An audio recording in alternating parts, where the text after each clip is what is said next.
செந்துவுக்கெல்லாம் love marriage பண்ண மாட்டேன், என்னால் அதை ஏற்றுக்கவே முடியாது அப்படின்னு சொல்லிட்டு நான் அடிக்கடி சொல்லிகிட்டே இருப்பேன். குறிப்பாக எங்கள் செந்துவோட காதில் விழுற மாதிரி நான் இதை சொல்வேன்.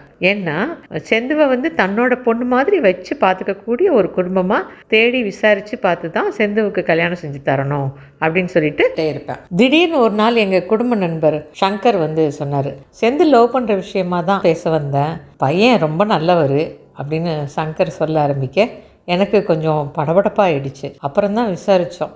செந்து படிக்கிற அண்ணா யூனிவர்சிட்டியில் தான் மாப்பிள்ளையோட தம்பி, அதாவது கசின் பிரதர் படிச்சிருக்காரு. மாப்பிள்ளை முன்னாள் சபாநாயகர் பிடிஆர் அவங்களுக்கு ரொம்ப நெருங்கின உறவினர் அப்படின்னு சொல்லிட்டு சொன்னாங்க. பிடிஆரை பார்த்து பேசினோம். மாப்பிள்ளையோட அத்தை பிடிஆரோட கசின் பிரதரை கல்யாணம் பண்ணியிருக்காங்க. பிடிஆர்கிட்ட பேசினதுமே எங்களுக்கு மாப்பிள்ளை வீடு பற்றி ஒரு நம்பிக்கை வந்துருச்சு.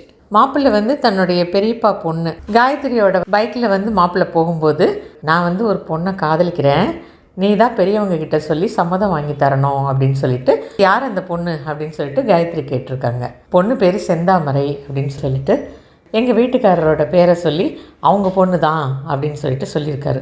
அவ்வளோதான், காயத்ரி ரொம்ப டென்ஷன் ஆகிடுச்சான். ஐயோ, அதெல்லாம் பெரிய அரசியல் ஃபேமிலி, யார் வீட்டை பொண்ணு போய் நீ காதலிக்கிற அப்படின்னு சொல்லிட்டு கேட்டிருக்காங்க. நாங்கள் இந்த கல்யாணத்துக்கு அவங்களோட போய் பேச ஆரம்பித்ததுக்கு அப்புறம்தான் அவங்களுக்கு நம்பிக்கையே வந்திருக்கு. மாப்பிள்ளை வீட்டாரை பார்த்த உடனே இவங்க நம்ம பொண்ணை நாம் எதிர்பார்த்த மாதிரியே பார்த்துப்பாங்க அப்படின்னு சொல்லிட்டு ஒரு நம்பிக்கை எங்களுக்கு ஏற்பட்டுடுச்சு. அவங்க வீட்டாருங்க செந்து நிஜமாவே ஒரு சூப்பர் மருமகள் அப்படின்னு சொல்லிட்டு அவங்க பாராட்டுறதெல்லாம் கேட்கும்போது ஒரு அம்மாவை மனசுக்கு அவ்வளோ நிறைவாக இருக்குது.